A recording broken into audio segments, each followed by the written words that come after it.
Hello, welcome back to the Cricket Nerds. It's me, Zach. I'm joined by James, and it's so good to be here to talk about cricket. Um, we are here to give you our reviews, our reactions, controversial opinions, maybe, about the last few IPL matches that have gone on this week. Uh, Please make sure you like this video. If you're new and you've not watched us before, welcome. Hit the subscribe button because you'll get to see lots of cricket, which is what we love to give you. So let's get into it. DC versus Sunrisers Hyderabad. That was the match that happened on Monday. And it was a tale of two poor batting performances. It really was. It takes a lot for DC to win in their current state, but oh my goodness, like Sunrisers flopped hard. There was Yeah. I saw something on Twitter that was like, what's been like the biggest disappointment? What's been the biggest surprise? And one of the most common answers was Ajinkya Rahane has been the biggest surprise. Also Rinku Singh was another one, Mm. but the biggest disappointment has been Sunrisers Hyderabad. And from a team that on paper looked so strong, so well balanced, Yeah. so complete, they are an absolute circus. So, just I mean, one thing hasn't changed, which is Bhuvaneshwar Kumar, even in the face of everybody else not doing that well, he can still shine, and boy did he shine. Like 2 for 11 off his 4 when everybody else went at least 7 runs and over. That was incredible. But once Delhi Capitals posted a score of only 144, which, to be honest, it looked pretty subpar. It was a tricky pitch, but it did look subpar. Um, Sunrisers they never looked like they had anything. They just looked completely impotent. The only player that did anything was Mayank Agarwal with a slow 49. I What mean, what Heinrich were your Klaasen and thoughts? Washington Sundar looked all right at the end, Hmm. but they just had too much to do from some mediocre batting from Harry Brook and Rao Tripathi that really set them off on the wrong foot. Um, but yeah, I feel like me bowling some dodgy off spin would have done all right in that game because yeah, both batting lineups are really struggling. There's no one in either lineup that's a standout. They're going to win you the game. They're going to score you that 70, 80 off not many deliveries. Because if David Warner gets to 70, it's taking him too long to get there. There's no one in that Delhi Capitals lineup who's providing them those runs. Um, Axar Patel's the only person who's really shown any kind of determination to win them games. Really, Phil Salt and Mitchell Marsh should be the ones providing them with those big runs. And then when you look at the Sunrisers, Harry Brook, they spent lots of money on him. They need more from him. Aidan Markram, the captain, again, he needs to be scoring bigger runs and maybe bat him up the order. Because yeah, they're just there's something lacking in both those teams in the batting, Mm. and that's probably why we're seeing them at the bottom of the table, and probably will continue to see them at the bottom of the table unless they can fix something. Right, I'm going to try and propose a fix to the Sunrisers batting lineup, Okay. which is uh, we're dropping Harry Brook for this one, and we're putting Glenn Phillips in because he was very good in the World Cup. Yeah. No, that's true. Been in good form. I feel like it's time for him to have a chance. Yeah. So I'd have Heinrich Klaasen. I think it was either you or Benji in our last podcast, which if you haven't seen, Yeah, it go and was check me. I out. said he needs to You bat said, out the order. yeah, get him in at 4. Mm-hmm. And I like that. So I think potentially even opening with Markram. And yeah, Markram and Agarwal opening, Tripathi 3, Klaasen 4, and then Glenn Phillips 5. You know why I think we all thought Sunrisers would do well. I think it's because they're kind of like a Gujarat Titans of last year. Mm, Like they've got decent players. There's no like standout players, but they've got decent players who can all do a job. And if the whole team was in form, then they'd be winning every game. But the yeah. fact is that none of their team is really in form, and that's what's costing them. I think a Gujarat Titans who weren't in form probably wouldn't do that well. So yeah, I think that's just a problem. Right, shall we move on? Because we've got another 3 games that we'd like to talk about. So the next game, Tuesday's game, Gujarat Titans versus Mumbai Indians. And I think the last 3 games have all happened in a very similar way, where the team batting first has scored 200 and the team chasing hasn't really looked like getting anywhere close. And this was the biggest margin of victory, where the Gujarat Titans just went from ball one, and it was impressive hitting. It was. To be honest, I've got to say that this match, Gujarat versus Mumbai, so 35th match, potentially wins worst match of the IPL so far. Okay. Because it was Mumbai's just shambolic display that really cost them. Their fielding was awful. Some absolutely terrible fielding, some of the worst bowling I think we've seen, especially death bowling was an embarrassment, particularly from Cameron Green, has to be said. And then batting wise, just looked completely impotent. So, yeah, it's crazy how Mumbai can go from looking like they're on a resurgence in one game. And I think we'll go on to RCB as well, where they can look like a really strong team in one game and then look like they couldn't string a win together if they tried the next. And it was really weird to see. But I've got to say, Gujarat played very, very well to get to 207. And it was mostly from their finishers who did an absolutely incredible job. Like that, there was a platform set, and Shubman Gill had a very, very, very nice 50, but it was their 5, 6, and 7 in the form of David Miller, Abhinav Manohar, and Rahul Tewatia that were absolutely outstanding and getting them those late overs runs. And Mumbai just didn't have the death bowling to cope with it. So even though they saw off their most sort of their dangerous bowlers in Piyush Chawla, and Arjun Tendulkar didn't bowl at the death. I think they're just trying to save him, basically preserve him. It was they just didn't have anything in the way of death bowling or clear headspace. What were your thoughts? I think Abhinav Manohar is such a good find from Gujarat. He's not played that much domestic cricket before he was picked up from them last year. And he's the sort of player who's been destructive. He's allowed the Gujarat Titans to win a lot of the games they have based on just his intent through those middle overs and in the death. And he's a sort of player that RCB need. We need one of our domestic players to be playing these sorts of innings of 30 or 40 off not many deliveries. And it just provides that breathing room for players like David Miller and Hardik Pandya. So yeah, it's just they've got a nice build up. Rahul Tewatia showing that he can finish the first innings. He doesn't always have to do it in the second innings. But Piyush Chawla had a good game, striking at 150 with the bat and taking 2 wickets. Continues to be Mumbai's MVP, which is great.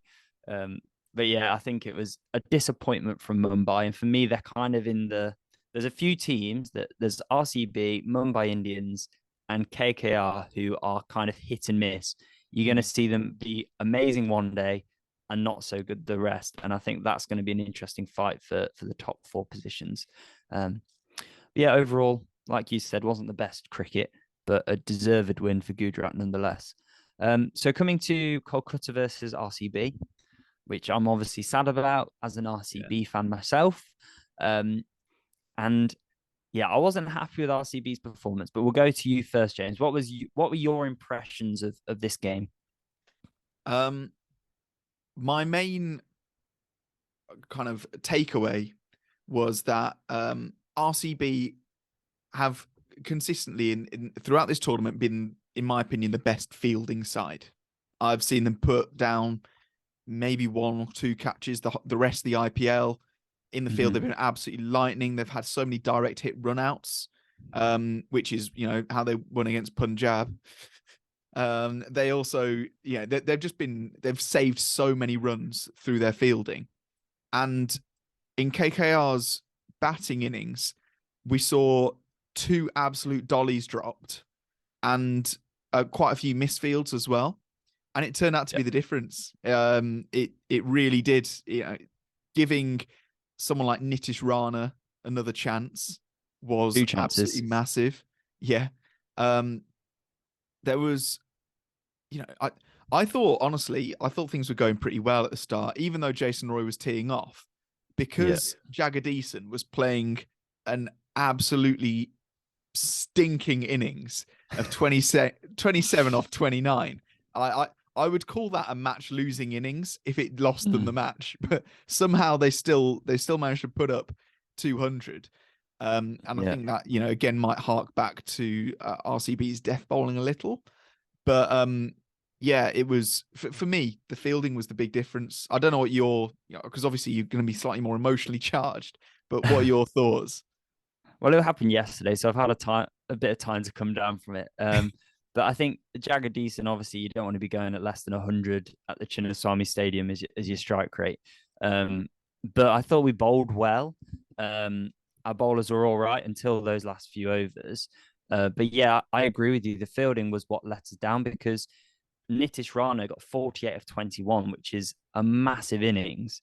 And if we'd have taken that first chance or the second chance, which were both easy, should be 10 out of 10 catches, then we're probably looking at Kolkata scoring 20 runs at least less. Especially that would have put on so much pressure getting him out with, say, 6-7 overs to go. So, yeah, it was disappointing how much we let them get. However, saying that, I thought we were in a position to win it with the bat as well. And I think Glenn Maxwell gave his wicket away. There was a stupid run out of Suyash Prabhadesai. Lomrel gave his wicket away when he was batting really well. And so there were times when we just gave wickets away that Kolkata probably wouldn't have got. So yeah, it was disappointing watching the batting. However, we probably didn't need to score that many runs. So yeah, we kind of shot ourselves in the foot a bit there. Yeah. And one thing that I think is actually coming true, that I'm pretty sure I picked up in our RCB preview was Harshal Patel. I wasn't sure how successful he would be at the Chinnaswamy. And obviously he's been a bit off the boil throughout this tournament. So that's by the by. I wasn't really predicting that. But I was more saying that because the vast majority of his wickets and his effectiveness comes from his slower balls getting caught in the deep. The deep isn't that deep at the Chinnaswamy. No. The deep is pretty shallow. So even the slower balls, because of the sheer power that is being put through the bats when these batters are playing, it's taking it over the boundary a lot of the time. And Harsh Patel isn't seeing the rewards. So yeah, and he is your death bowler, realistically. That there isn't anybody else that is a tried and tested death bowler to the same level. Mohamed Siraj has played amazingly. He has had the tournament of his life, and his ball to get Andre Russell was just unbelievable. In swinging Yorker, perfect. Yeah, I was going to say, it seems like people have kind of figured out Andre Russell now. You just need to bowl perfect leg stump Yorkers. So, just do that every time. It's easy. Yeah. But straightforward. I also want to highlight one thing about RCB's batting, because I think they're playing just the wrong order. I think David Willey is batting way too low. And I think Shahbaz Ahmed is batting too high. Shahbaz Ahmed, even domestically, he is used as a finisher. So quite why he's batting at 3, I don't understand. When you could have either David Willey batting at 3, because in English T20 tournaments, he has done pretty well. He opens the batting sometimes. He has one shot, which is over cow corner, but you lose nothing by sending him in, because he's not going to hang around. He's not going to waste any deliveries. And you've still got a lot of batting to come. Alternatively, have Glenn Maxwell come in at 3. I just think there seems to be this desire from RCB to spread out their good batters, because they're worried that when one falls, if there's a collapse, they'll collapse all the way. But realistically, they're I don't think there's any like advantage to, trying to shove in these players that just aren't playing well, like Yeah. Mahipal Lomro, before you get Dinesh Karthikeyan, who is also out of form, unfortunately. But you know what I mean. Yeah, I think Lomro, he's shown glimpses, and I think he is that Abhinav Manohar sort of player for us. I think the reason, like Suyash Pravadesai, for me, he's a very good young batter, um, and he should be playing at three. However, I think the reason for Shabazz Ahmed coming in at three is this stupidity of left hand, right hand combination. Just Mm. get your batters in the positions they're most comfortable in. Because Mahop Alomro and Ahmed, they're the left handed batsmen. So they're likely to bat with Virat Kohli, Faf du Plessis, Glenn Maxwell. I understand them maybe sending in Shabazz Ahmed as kind of like you can tee off to take the pressure off Faf and Virat. But why not send in Mahop Alomro at three when he's doing that job anyway and doing it better?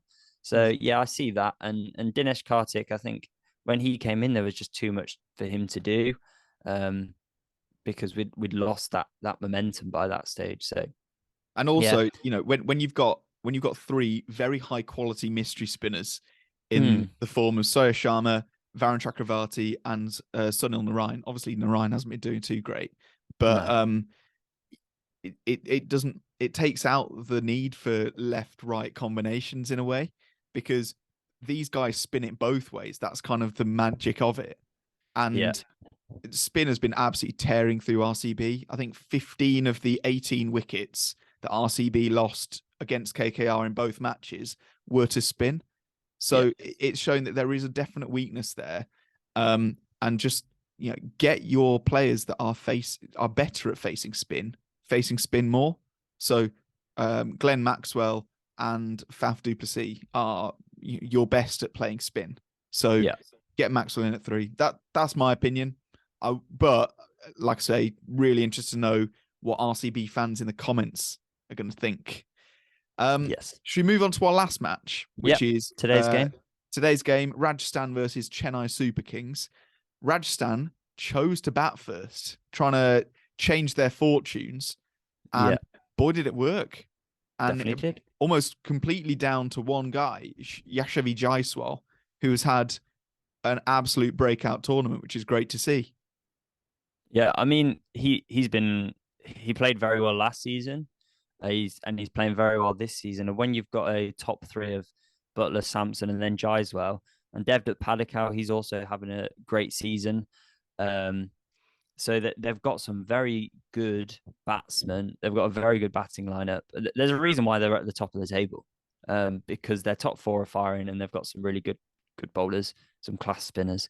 It's all working for them at this point. Hmm. And to just top it all off, Dhruv Jurel, we can't forget about him because he finished that innings perfectly, really. Yeah. And it was just some good fielding from Dhoni to run him out. But yeah, Dhruv Jurel for me, he's come into that team and provided them finishes to their innings, which has been really useful for them, especially when Hetmar's not been playing that well. But yeah, I thought Chennai's bowling, there were a few problems there. Akash Singh has been doing well all tournament, but then he had an off day. Pathirana wasn't as accurate as he has been in the last few games, and I think that's the benefit of Rajasthan's strong batting lineup is that they're not really scared of any bowler and they'll take anyone apart, and anyone can have a bad day really. So yeah, I think they've just been batting incredibly well. They have. And I'm just going to highlight what you said about Dhruv Jurel, who Mm. has been absolutely brilliant. And in my opinion, going into T20s for India, I think one of Dhruv Jurel or Jitesh Sharma needs to be playing at that number 6 slot. Or Um, Rinku Singh. or Rinku Singh, but particularly Dhruv Jurel and Jitesh Sharma, because they are wicket keepers as Oh well. yeah, true. Yeah. So they provide, they fill a hole that I think that there is in India's T20 side. So Mm. yeah, absolutely incredible for them. Just the ability to go from ball one in T20 is absolutely vital. Yeah. And Chennai had an all right start, in the form of Gaikwad, but then a smelly innings from Devon Conway kind of meant that they never really got off to the start they needed, did they?